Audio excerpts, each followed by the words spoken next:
The following episode of RaceCanada.World's Fan Side is brought to you by Remax Jack. Start to pack. Call Remax Jack.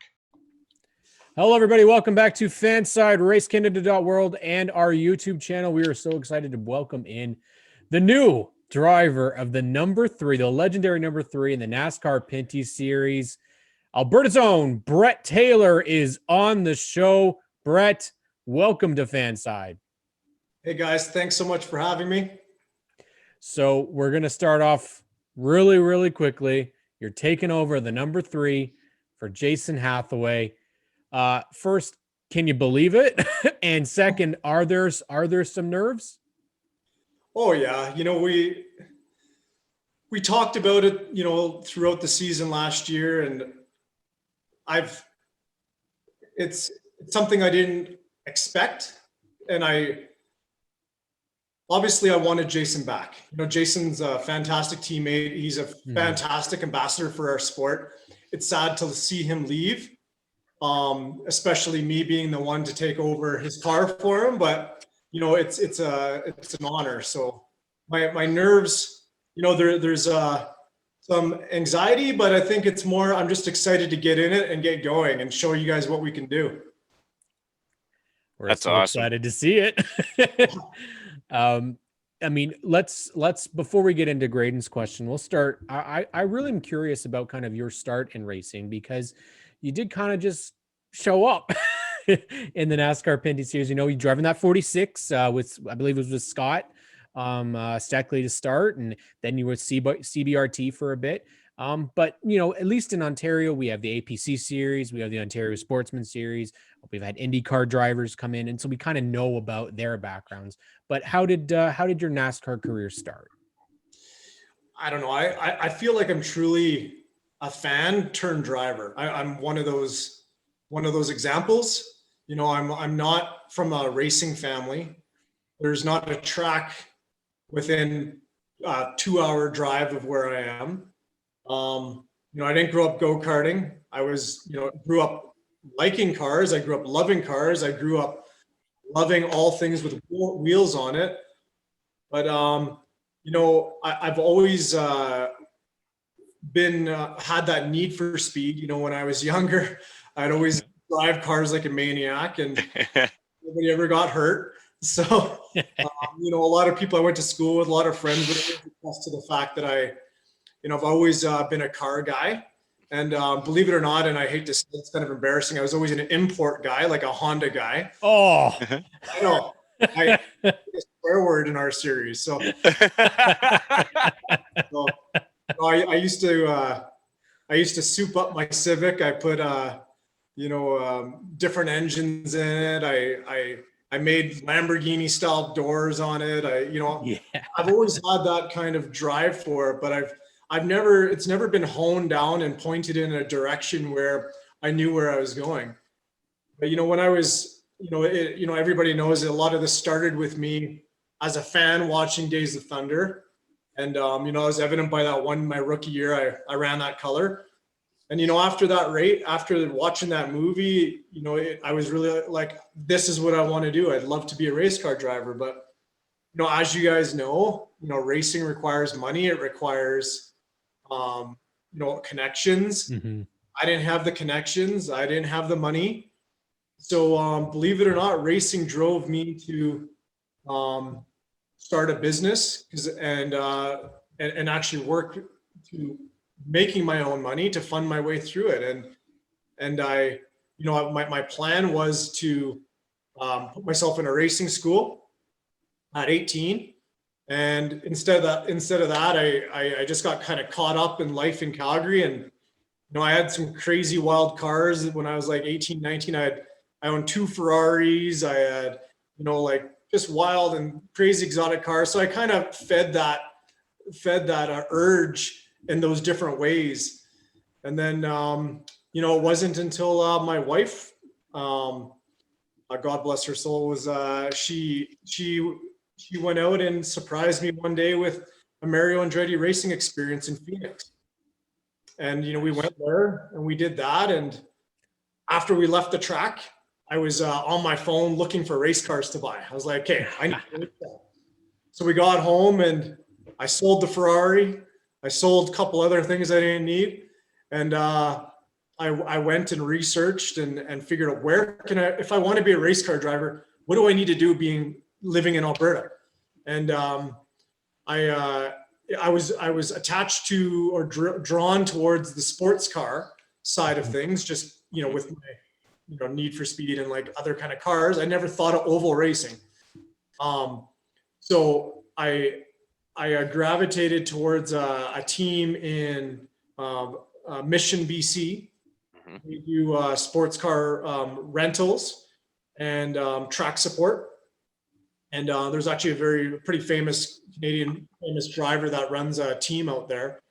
He does a lot of world challenge racing, a lot of championships, and him and his group of guys, they coached me through it, and they told me, they said, I already bought a stock car, like a tube chassis, just kind of like what we have, like a late model, but it was set up for horse races. It was an old Action Nationwide car. And yeah, so I bought that, and I went to the track, showed up with them, and it's loud, it's fast, you can spin the tires, and you feel like you're going super fast. And my coach is like, man, you're not going to learn speed unless you learn momentum. Like anybody could stomp on the gas and spin their tires and look cool doing it. And, it's about carrying speed. And then, so what he said, he's like, you really want to learn speed? Buy a slow car. So oddly enough, I bought a Honda CRX. So I did double duty race days for 2 years. I ran my 500 horsepower car in one class, jumped out of the car, jumped into CRX. And, I learned my momentum, and I learned car control.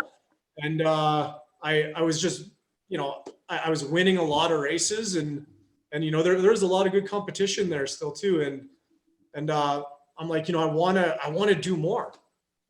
And that's when my coach told me about the NASCAR Pinty series. I didn't even know about it at first until he introduced me to it. And then I got connected with Scott Steckley, and Steckley said, yeah, you can come test. And but Steckley had his stamp of approval he needed from my coach first, and my coach thought that I could handle it. Mm-hmm.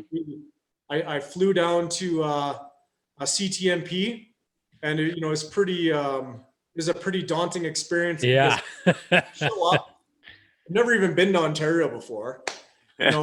Never even seen a Pinty's car before. Show up. There's Scott in all his glory with his 22, his full team there. He pulls out his 22 road course car that he just won the championship with. And he's like, yo, you're driving this one today. I'm like, what? I'm like, don't you have a car that, is not as good as this one? Driving this one. So, I jump in the car, and I'm looking, and I'm like, he's like, what a left foot brake, right? And I said, no, I've never left foot brake before. Because from sports car, you learn to heel toe everything. Yep. Mm-hmm. He's like, you know what, a shift without a clutch? I said, no. So I started off the day. That was my first time ever in a Pinty's car at CTMP, first time ever there, and kind of the rest is history. Holy moly. We've asked for racing stories, but I think, Graydon, this one might be my favorite. This is a great story. Wow. Yeah. Wow. Graydon, what do you think about that? Well, wow. I mean, that made my heart beat fast, you telling that, Brett. That was like, that's something I identify. You're a tradesman. I'm a tradesman.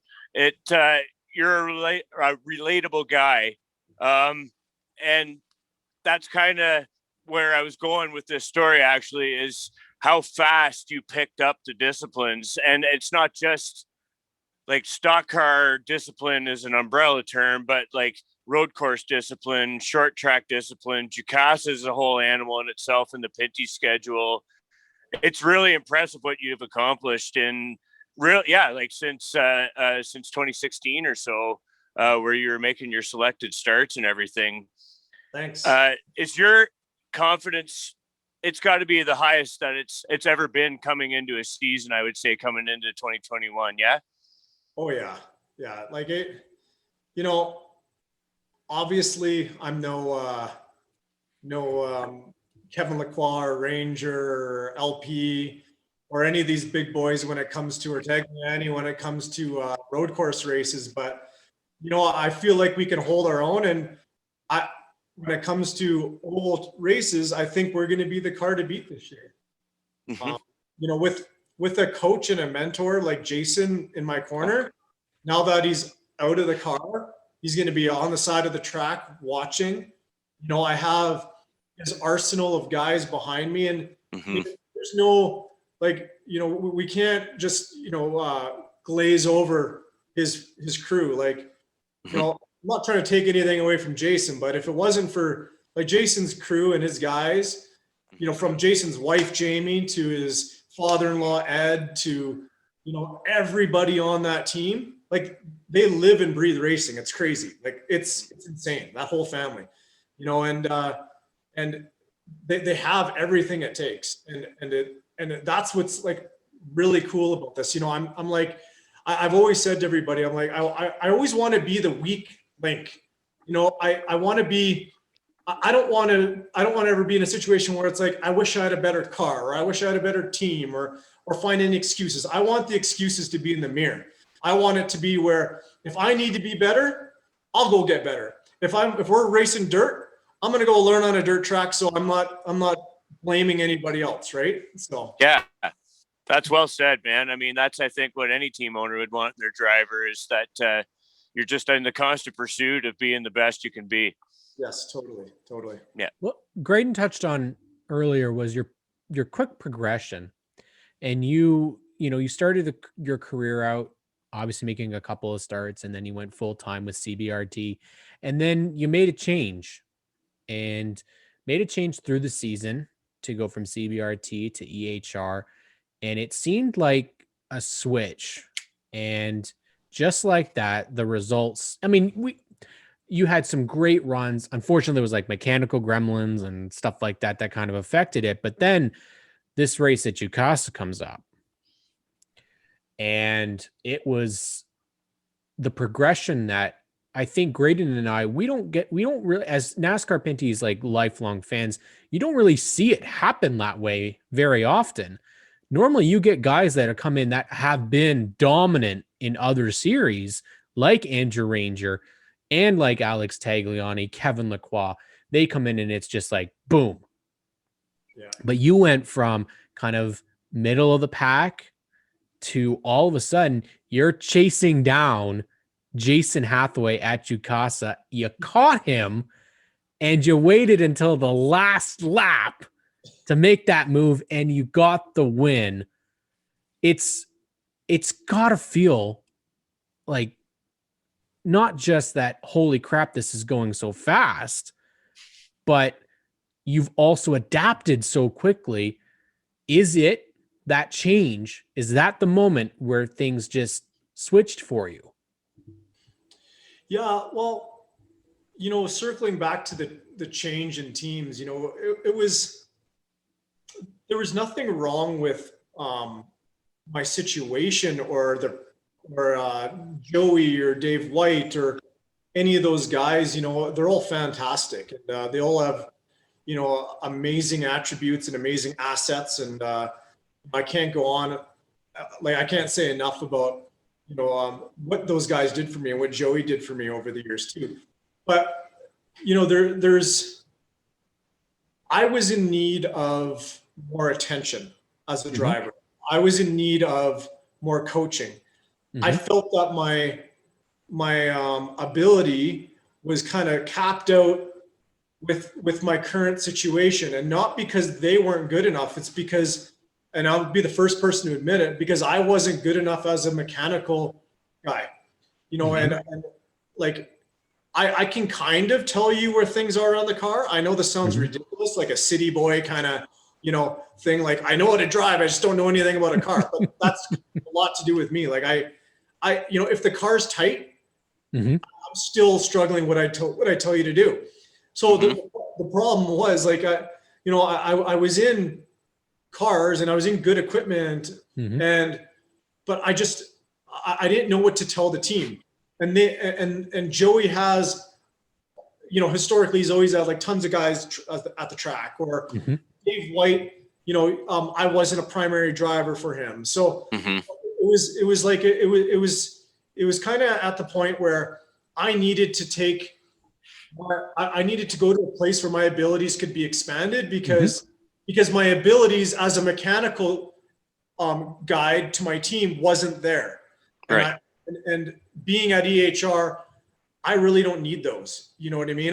They want me to shut up when it comes to that stuff. Tell us how the car feels, jump in the car, show up with your to-go bag. And that's what that's what their expectations are, and sign checks. Right.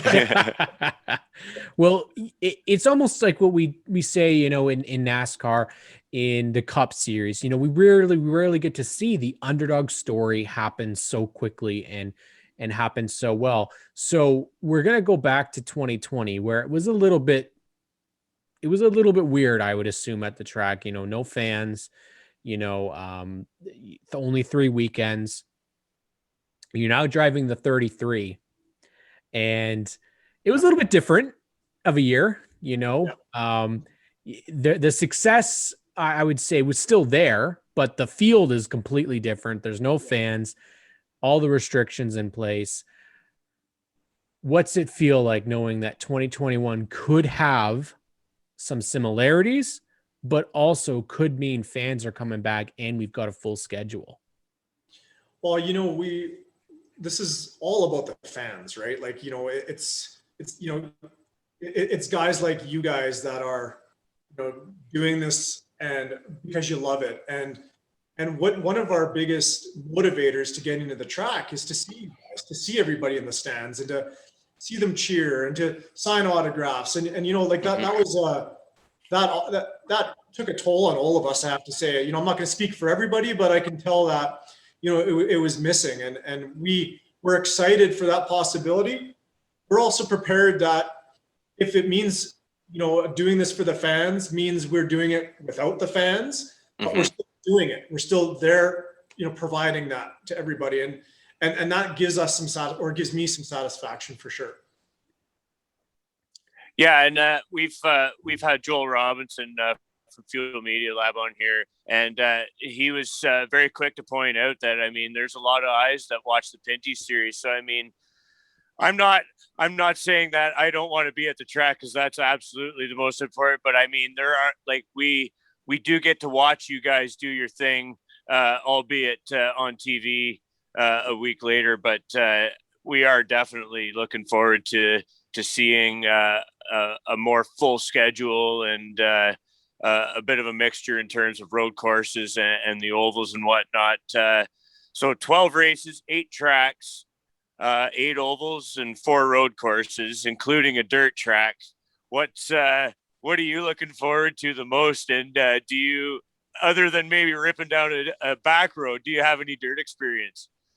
Yeah, because last year we were supposed to do the first dirt race, right? So I in January last year, I flew down to California and connected with a buddy there. Nice. Group of guys, they dirt racers through and through. It was nice. And I rented a super stock, and cool. I did the whole dirt race day. I got first in my heat, which was my first time there, so I was pretty happy with that. Nice. The race, I think I got like 5th or something in the race, but it's a completely different animal. It's like, right. You got to be elbows up, spitting dirt out your helmet, like just trying to see through cracks in the window. That was a pretty crazy experience. I'm kind of looking forward to it. Like, I definitely, I think I'd look forward to it more if I thought I had an upper hand on anybody, but Mhm. I don't think I am going to, but I, we built a separate car, Mhm. just for this race. So, Wow. yeah, we have, the boys did a pretty cool job with this thing. Wait till you guys see it. So, Cool. we're going to get out there and test it, but so, Nice. one of the reasons why it was important to us to build a dirt car was not to harm, a top tier oval car. Yeah. But B, I don't want to be concerned about wrecking or anything like that when I'm on the dirt track, because it's very volatile, right? You're slamming into guys or you're not, and so Anything could happen. yeah, it is. It's wild. Yeah. That's cool. You're out doing your homework and getting a little seat time. That's awesome. Yeah, it was good. And some of my friends in Saskatchewan here, Jason Hankowicz, Yep. Mhm. he manages a dirt track. So Nice. in Saskatchewan. So I'm going to go out there here in spring and run a bunch of laps, try to get some kind of seat time. So, Cool. yeah. Well, we'll have to talk about one of the glaring omissions from the 2021 season. Unfortunately, there's not going to be a Western swing this year, so I bet that's a little bit disappointing for you. Yeah, it is. Obviously I understand, from a financial, economic, COVID restrict, like I understand all the reasons, you take all that aside but yeah, it is really unfortunate, right? With our as little successes as I have had, I've built quite the group of following, and I've also built quite the awareness here in Alberta, and everybody's dying to come to races, and we've lost a lot of sponsorship opportunities because we don't have the Western swing, right? Yeah. Because Mhm. my connections here, one of our biggest selling features is trackside experiences in Wetaskiwin and Saskatoon, and I can't fulfill that. So it's hard for me to. It's been hard for me these last year and now this year to raise that. To get those partners without that. Well, I mean, we do have a new series that's kind of popped up, and we like to talk about, we're supporting all sorts of Canadian racing, the RS1 series, which is out west, and they're going to be running some west races. So is that something that you've kind of that's crossed your mind at all, to potentially get out there and run some more races? With the RS1 boys, great group of guys and girls. They're the girls and guys there, they work their tails off, I tell you that. Yeah, Avion, they're awesome group. I loved my experience there. There's a lot of races that I'm pretty sure at a quick glance that there's a few of the races that conflict with ours. Yep. I've got a pretty busy summer this year with Pinties, and if the right opportunity arises, I would go do one more or a couple more. But right now my complete focus is on doing the best I can in the Pinties. Well, the championship battle is definitely going to be fierce. Brett, I've got to ask, there's a lot of competitors out there. You're going to have to take that step and replace Jason at the front of the field. So who's the guy that you're looking to give you the biggest fight? I think I know the answer just based off of how the three has rubbed this car a couple of times, but I want to hear your opinion. Yeah, we're on the same page there.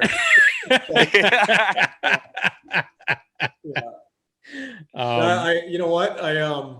Me and Kevin are good buddies, and Kevin, along with a lot of other drivers, but Kevin, mostly has been the most forthcoming with helping me, believe it or not. Excellent. And we chat a lot on the phone, and even at the races we chat, and you know what? He's Kevin is arguably, I think he's probably the best road racer in Canada, in probably North America. Like, I'm sure he is. So I've got a ton to learn from him. Mhm. But one thing with Kevin is, if you race him clean, he'll race you clean, right? Mhm. And Yes, we've learned. Yes. I'm not condoning anything that happened with him and Jason. Obviously, I'm an EHR guy, so but with Kevin, me and him, I don't even know if we've ever touched bumpers. And so I'm not concerned about him wrecking me, and I know he's not concerned about me wrecking him. So I'm excited for that battle, and I welcome it. I'm gonna have to give every ounce of energy to him on the oval tracks, because I'll be lucky if I even see his bumper on the road courses. Well, being able to talk to all you guys, we get kind of a peek inside like what your guys' mentality is, and we've heard about how Kevin he does live very obviously by a code, as you said, and but it's neat to be able to get into your guys' heads and just kind of see that code that sort of exists. That's not really a written thing, and it's just sort of the golden rule. It's a case by case basis as you come up on them on the track, right? Yeah, sometimes no matter how hard you try, like this year with JR, like I wrecked JR. Like I 1,000%. It's like there's magnets or whatever. Well, yeah, I did not do that on purpose, right? And it looked like I did completely. And it was, it was, that stuff happens. And sometimes guys will, I'm lucky that JR was pretty cool about it, because, sometimes that accident could happen and he could come back and retaliate, right? Mm-hmm. And he didn't. Thank you, JR. But I definitely am going to give him, if he's with us again or whenever we connect again, I'm going to give him a lot more room than I normally would. And it wasn't just because you lost some money on partycasino.fun, right? Yeah, no. Well, that must have been cool, because you're going to some new you went to some new tracks last year.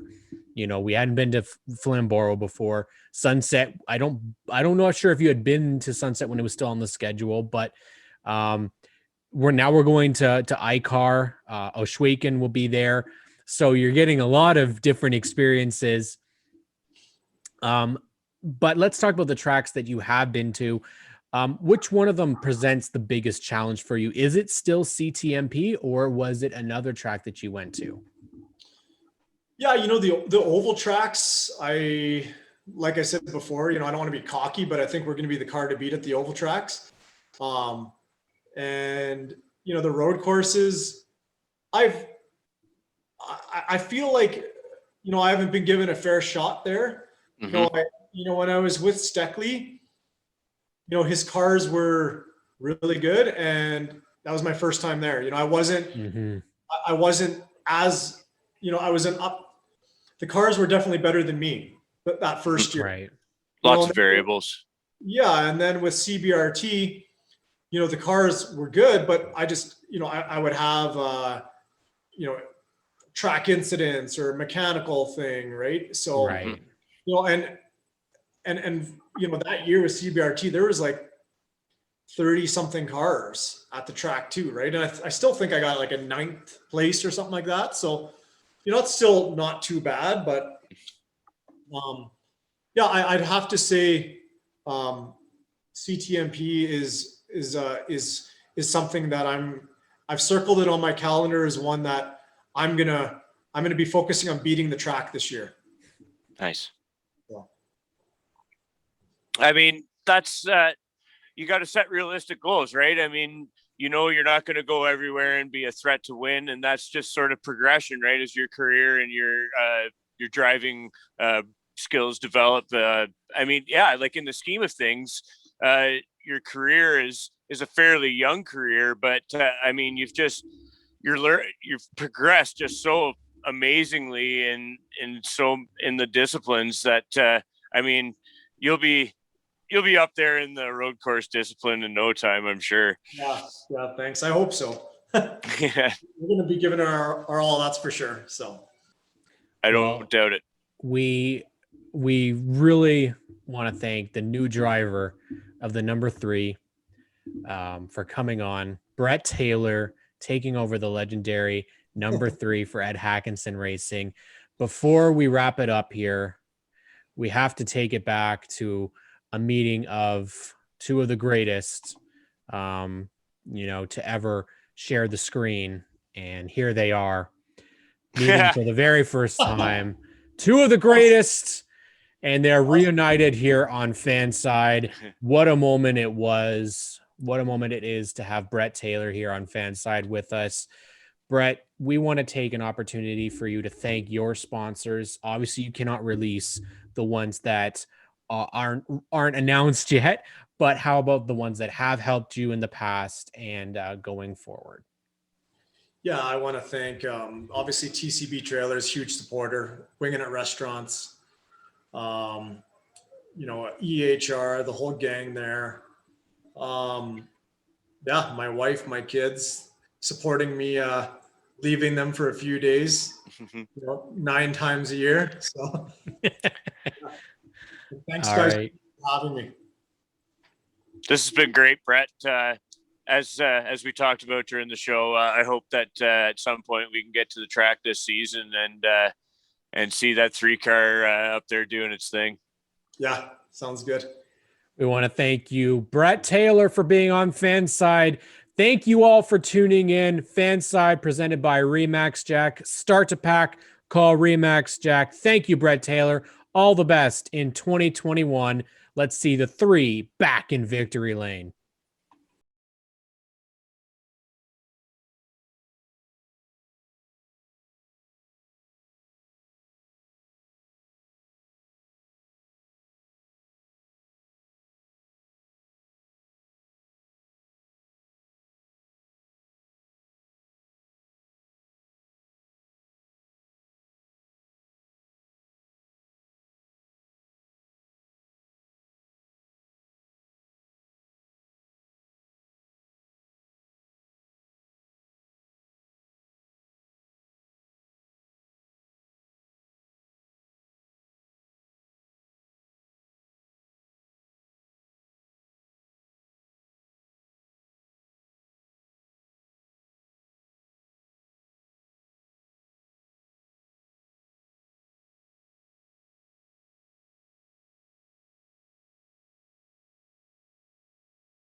Thanks for listening, race fans. Time to enjoy some wings and some racing. We'll catch you next week on Race Canada Fanside. Don't forget, you can find Cam on social media at CamK Racing. Or Graydon on Twitter at Smooth Operator.